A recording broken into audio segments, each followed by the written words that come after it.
యాక్చువల్గా బండి భగీరథ్ ఇష్యూ చూస్తా ఉన్నాం. కేంద్ర మంత్రి కొడుకు అయినటువంటి బండి భగీరథ్ ఈ ఆరోపణలని ఎదుర్కోవడం, ఇవి ఆరోపణలు అంటారా నిజాలు అంటారా మీ ఒపీనియన్? ఆరోపణలు అంటాను నేనైతే. ఎందుకంటే ఇప్పుడు సోషల్ మీడియాలో ఆ అమ్మాయి తాలూకు వీడియోస్ చాలా చూస్తున్నాం, చాలా వస్తున్నాయి. ఆ అమ్మాయి ప్రత్యేకంగా మందు తాగడం, కళ్ళు తాగడం, ఇష్టానుసారంగా ప్రవర్తించడం, డాన్సులు వేయడం. నా దగ్గర ఎవిడెన్స్ లేకుండా నేను మాట్లాడను. కాబట్టి రాజకీయంగా అత్యున్నత స్థాయిలో తెలంగాణలో బీజేపీ పార్టీలో ఉన్నటువంటి బండి సంజయ్ గారి రాజకీయాన్ని కలుషితం చేయాలని, ఆయన రాజకీయ భవిష్యత్తుని నాశనం చేయాలని కుట్ర పన్నినట్టుగా కనిపిస్తుంది తప్ప ఇక్కడ బండి భగీరథ తప్పు చేసినట్టుగా నాకు అనిపించట్లేదు. ఎందుకంటే ఎప్పటి నుంచో వాళ్ళ ఫ్రెండ్స్, స్నేహితులు, వాళ్ళ నాన్నగారు, వాళ్ళ అమ్మగారు కూడా భగీరథతో మాట్లాడిన వీడియోస్ ఉన్నాయి. అలాగే ఈ అమ్మాయి ఒక రూమ్ లో అన్నం తినిపిస్తుంది, మామూలు సరదాగా ఎంజాయ్ చేస్తూ. ఒక విషయం మనం ఇక్కడ మాట్లాడుకుంటే ఏంటంటే 17 ఏళ్ల అమ్మాయితో తను శారీరకంగా ఉంటే అది పోక్సో కేసు కిందకి వస్తుందని చెప్పేసి కేసు పెట్టిన తర్వాత ఎవిడెన్స్ ఉంటాయి.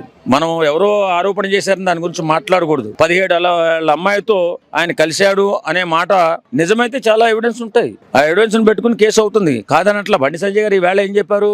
పాయింట్ కరెక్టేనా? ఒక బాధ్యత గల కేంద్ర మంత్రి కొడుకై ఉండి ఒక 17 ఏళ్ల అమ్మాయితో ఓకే, ఫ్రెండ్షిప్ వరకు ఓకే, కానీ ఈ ఆరోపణలు వస్తా ఉన్నాయంటే ఇవి రేపు నిజమైతే అసలు అలాంటి బాంధవ్యం కంటిన్యూ చేయడం అనేది ఎంతవరకు కరెక్ట్? తండ్రికి చెడ్డ పెడితే నేను ఏమంటున్నా అంటే ఇది రాజకీయ కుట్రంట. నేను బండి సంజయ్ గారి బంధువుని కాదు, బీజేపీ పార్టీ కాదు, నా జనసేన పవన్ కళ్యాణ్ గారు అభిమాని. నేను నిజాయితీగా మాట్లాడతా, నిక్కర్చుగా మాట్లాడతా. బండి సంజయ్ గారి అంటే స్నేహాలు ఉండకూడదా? కేంద్ర మంత్రి అయినంత మాత్రాన స్నేహం ఉండదా? కేంద్ర మహిళ బిడ్డలైనంత మాత్రాన స్నేహం చేయకూడదా? ఆ కుటుంబంతో సాంగత్యం ఉండకూడదా? కావాలని రాజకీయంగా భ్రష్టు పట్టించాలన్న ఆలోచనతో ఒక బలమైన పార్టీ ప్రయత్నిస్తుందని ఎందుకు అనుకోకూడదు? బండి సంజయ్ డిక్టేటర్, అగ్ని పర్వతం ఎప్పుడైనా బద్దలైపోద్ది. ఎవడైతే బండి సంజయ్ గారి రాజకీయ జీవితాన్ని దెబ్బ కొట్టాలని చూసాడో వాడు భసం అయిపోతాడు. అది గుర్తుపెట్టుకోవాలి ఫస్ట్. ఇవన్నీ తీసి ఒక పక్కన పెట్టేస్తే ఇఫ్ ఆ అమ్మాయికి నిజంగా అన్యాయం విచ్ మీన్స్ ఆ అమ్మాయి ఏదైతే చెప్పిందో ఆరోపణలని అనుకోండి ఇప్పటి వరకు అయితే అవే నిజాలైతే ఆ అబ్బాయికి శిక్ష పడాలా లేదా? నిజం ఏమండి, ఏదైనా అన్యాయం జరిగితే తప్పనిసరిగా శిక్ష పడాలా. బండి సంజయ్ గారు ఏం చెప్పారు? నా కొడుకు తప్పు చేస్తే తప్పనిసరిగా శిక్షార్హుడే. వాడు తప్పు చేశాడంటే బాధ్యత వహించాల్సిందే. వాడు తప్పు చేస్తే వాడి మీద కేసు పెట్టాల్సిందే. వాడు జైలుకు పోవాల్సిందే. అక్కడేమో పుత్రోత్సవంతో ఆయన ఏం చెప్పలేదే. జరిగినటువంటి పెద్ద కార్యకర్తల మీటింగ్ లో బహిరంగ సభలో చెప్పాడు, నా కొడుకు తప్పు చేస్తే ఖచ్చితంగా శిక్ష అనుభవించాల్సిందే. నేను అలా ఉండాలి. మరి పోక్సోకి సంబంధించి పోక్సో యాక్ట్ అనేది చిన్న విషయం కాదు. ఫస్ట్ అయితే అరెస్ట్ చేయడం అనేది విత్ ఇన్ ఫ్రాక్షన్ అంటే పెద్ద టైం తీసుకోదు, హార్స్ లో జరిగిపోతుంది. బట్ ఇప్పటి వరకు 5 days అయినప్పటికీ కూడా ఇంత చర్చకు రచ్చకు దారి తీస్తున్నా కానీ కేవలం ఒక కేంద్ర మంత్రి కొడుకు కాబట్టి అరెస్ట్ చేయలేదు అంటున్నారు. అది కరెక్ట్ కాదు. అంటే ఇక్కడ కాంగ్రెస్ ప్రభుత్వం సపోర్ట్ చేస్తుందనా మీ ఉద్దేశం? అంటే పోలీసులు కాంగ్రెస్ చెప్పినట్టు ఆడుతున్నారనా? కాంగ్రెస్ ప్రభుత్వం ఏమంటుంది? తప్పు ఉంటే అరెస్ట్ చేయండి అని చెప్తూనే ఉంది కదా.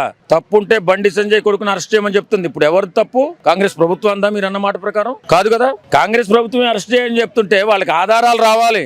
ఊరకే అరెస్ట్ చేస్తుంటే ఒక సెలబ్రిటీ కొడుకు అండి, ఒక కేంద్ర మంత్రి కొడుకు, మీరు చెప్పినట్టునే, మీరు మాట్లాడిన వెంటనే మేము కంప్లైంట్ ఇచ్చిన అరెస్ట్ చేస్తారా? కేంద్ర మంత్రి కొడుకు కాబట్టి కేంద్ర మంత్రి కొడుకు కానీ ఏ కొడుకునైనా వాళ్ళు ఎంక్వైరీ చేస్తారు. ఫస్ట్ పోలీసు వారు వచ్చి ఎంక్వైరీ చేసి జరిగిన సంఘటన నిజమా అబద్ధమా ఇవన్నీ క్లియర్ గా తెలుసుకున్న తర్వాత కేసు పెడతారు. అంత మాత్రం ఈ లోపల బండి సంజయ్ కొడుకుని అరెస్ట్ చేసేయండి. అరెస్ట్ చేసి పోలీసులు కొమ్ముగాస్తున్నారు. అంటే కేంద్ర ప్రభుత్వానికి కొమ్ముగాస్తున్నారా, ఇక్కడ రాష్ట్ర ప్రభుత్వానికి కొమ్ముగాస్తున్నారా? పోలీసులు అనకూడదు. ఎందుకంటే ఈవేళ తెలంగాణ పోలీసులు చాలా నిబద్ధతతో పనిచేస్తున్నటువంటి పోలీసు వ్యవస్థగా ఈవేళ తెలంగాణ పోలీసు మారింది దేశంలోనే. అలాంటి పోలీసునే అనుమానిస్తూ మాట్లాడకూడదు. ఇక్కడ ఏ ప్రభుత్వం ఉంది? కాంగ్రెస్ ప్రభుత్వం ఉంది. అలాంటప్పుడు ఎందుకు డిలే చేస్తారు? ఇప్పుడు కాంగ్రెస్ ప్రభుత్వానికి బీజేపీ ప్రభుత్వానికి అసలు పడదు. ఇక్కడ బీజేపీ ప్రభుత్వంలో ఉన్నటువంటి ఒక కేంద్ర మంత్రి కొడుకు తప్పు చేస్తే వెంటనే అరెస్ట్ చేస్తారు వాళ్ళు. కానీ అక్కడ క్లారిటీ లేదు, వాళ్ళు చెప్పే మాటల్లో నిజం లేదనే కదా. ఇంకా ఏదో చేయాలని బండి సంజయ్ గారి రాజకీయ జీవితాన్ని ఏదో అన్యాయం చేయాలని అబద్ధమాడి ఇష్టానుసారిగా చేస్తే ఎక్కడైనా ఆయన వాళ్ళని ప్రేరేపించినట్టు కానీ ఇప్పుడు అక్కడ వీడియోలో చూడండి, ఆ అమ్మాయి చాలా యాక్టివ్ గా ఉంది. ఒకవేళ తప్పు చేశారో ఒప్పు చేశారో పక్కన పెడితే ఒక మంచి రాజకీయ భవిష్యత్తు ఉన్న కుర్రోడ్ని రోడ్డు మీద లాక్కొచ్చేసారు ఈవేళ అని మేము అనుకుంటున్నాం.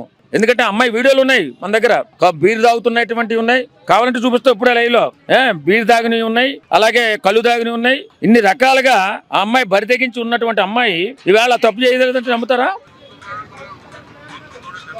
ఆమె కళ్ళు తాగుతున్న వీడియో అలాగే బీర్ తాగుతున్న వీడియో, ఇన్ని రకాలుగా విచ్చలవిడిగా తిరిగేటటువంటి అమ్మాయి ఈ రోజు వచ్చి ఒక తెలంగాణలో ఒక అద్భుతమైన కింద నుంచి పై స్థాయికి ఎదిగినటువంటి బండి సంజయ్ గారి కొడుకుని, బండి సంజయ్ గారిని రాజకీయ భ్రష్టు పట్టించాలని దుర్మార్గమైన రాజకీయ క్రీడ ఆడుతున్నది ఎవరు? కాబట్టి నేను ఏమంటానంటే తప్పే, ఎవరు తప్పు చేసినా తప్పే. కాబట్టి వేళ బండి సంజయ్ గారిని ఏదో తక్కువ చేసి మాట్లాడాలనుకుంటే ఎవడైతే మాట్లాడుతున్నాడో వాడు ఖచ్చితంగా శిక్ష అనుభవిస్తాడు. ఖచ్చితంగా ఇప్పుడు వేళ ఎలా ఉందంటే, ఉన్నది కాంగ్రెస్ ప్రభుత్వం, అబండం వేసేది బీజేపీ ప్రభుత్వం మీద.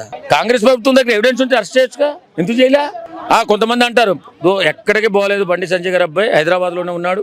ఖచ్చితంగా ఏదైనా తప్పు అయితే ఆయన అప్పగిస్తారు. అంత నిజాయితీపరుడైన బండి సంజయ్ గారి జీవితంతో ఆడుకోవడం కరెక్ట్ కాదు. ఖచ్చితంగా భవిష్యత్తులో బండి సంజయ్ గారు ఒక నిజాయితీ గల కేంద్ర మంత్రిగా తన బిడ్డ ఆనిముచ్చులో బయటకు వస్తారు, కావాలని చూసుకోండి.